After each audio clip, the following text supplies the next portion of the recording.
Somehow, inexplicably, it's one of Ireland's great secrets. The river rises from a boggy patch of ground in the Slieve Bloom Mountains. The water, trickling from several points, eventually forms a stream, before tumbling down a sloping yellow sandstone slab into a deep pool. Then it starts on a long 120-mile journey, flowing into the sea at Waterford Harbour.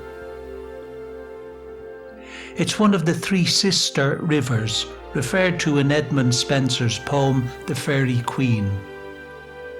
The first, the gentle Suir; the next, the stubborn Nure; the third, the Goodly Barrow.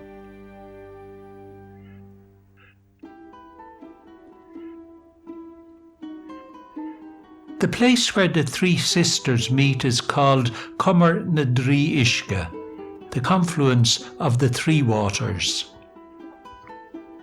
As with most large rivers throughout history, the Barrow was used as a commercial and a military highway.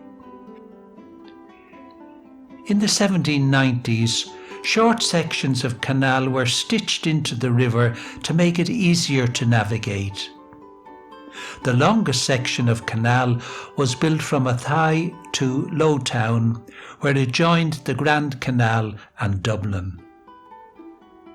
The old locks with the keepers' houses reminds us of what life was like for those who lived and worked on the river.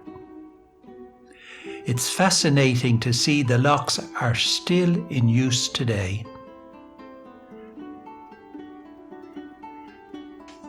The river boasts a towpath, once used by draft horses to pull barges up and down throughout the countryside, now a haven for walkers, joggers and fishermen.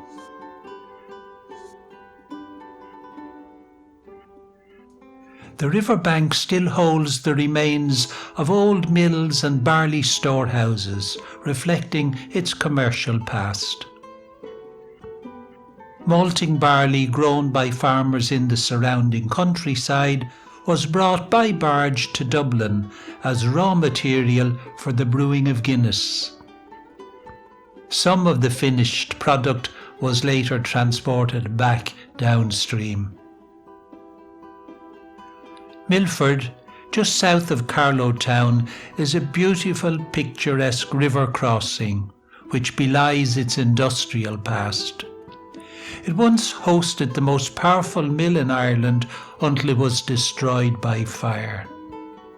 Years later, the mill was converted to a hydroelectric power station. From here, Carlow became the first inland town in Ireland to receive electric street lighting. In medieval times, the Barrow marked the frontier of the Pale, beyond which English crown law was not upheld. The Anglo-Normans, pushing north up the river from Waterford, built castles on the east bank to guard the river crossings. Towns grew up in the shadow of these fortresses. Travelling down the river from Athy to St. Mullins, nearly every town and bridge along the way is from a bygone age. White's Castle in Athy was built to protect the bridge over the river. The bridge is called Crummaboo, which was an ancient Irish war cry of the Fitzgerald clan. Their coat of arms features a monkey, as seen here on their castle in Maynooth.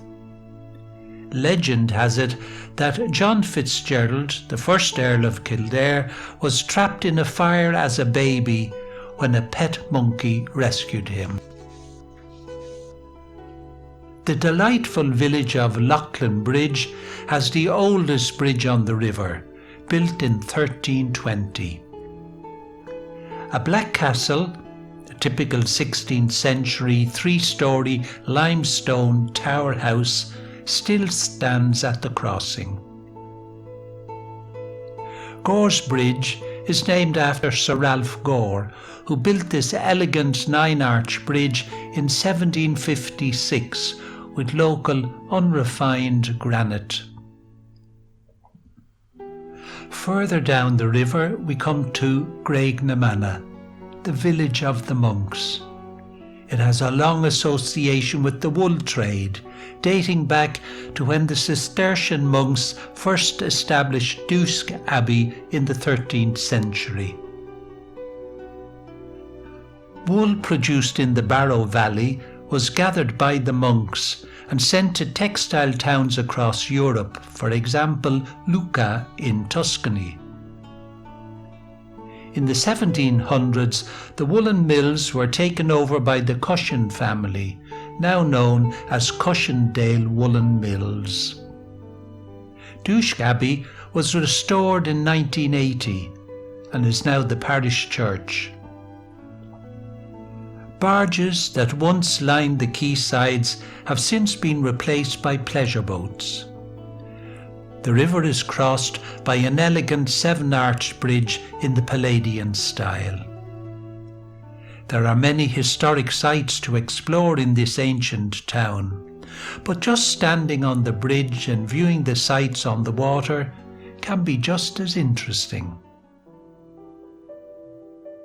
Another interesting monastic settlement on the Barrow is St. Mullins.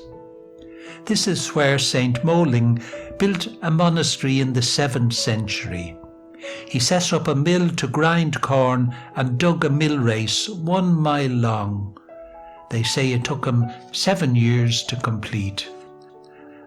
To celebrate this event, a Pattern Day is held here every year on the Sunday before the 25th of July, the feast day of St. James, the patron of pilgrims.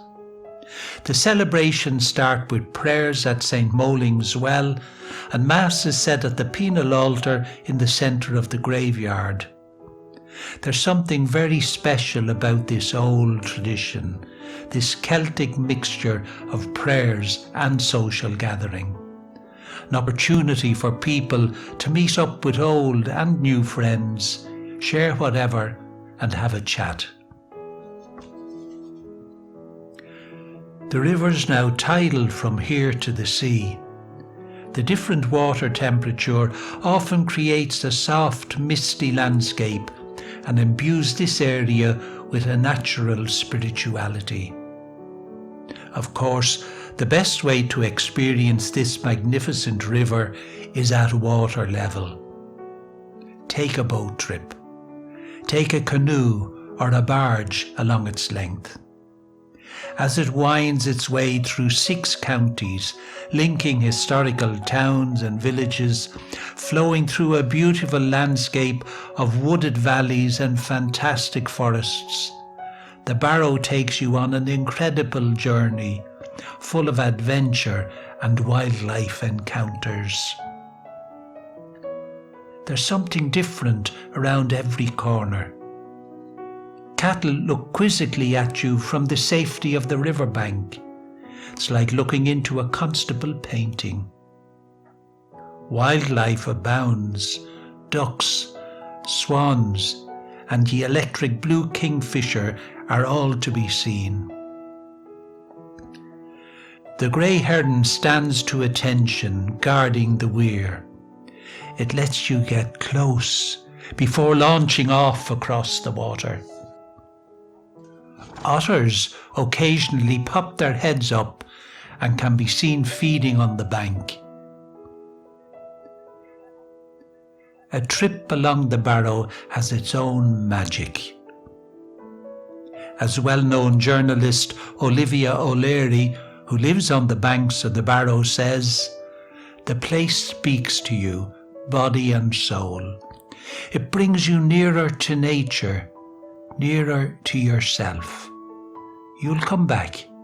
I'll promise you that. You'll come back again and again."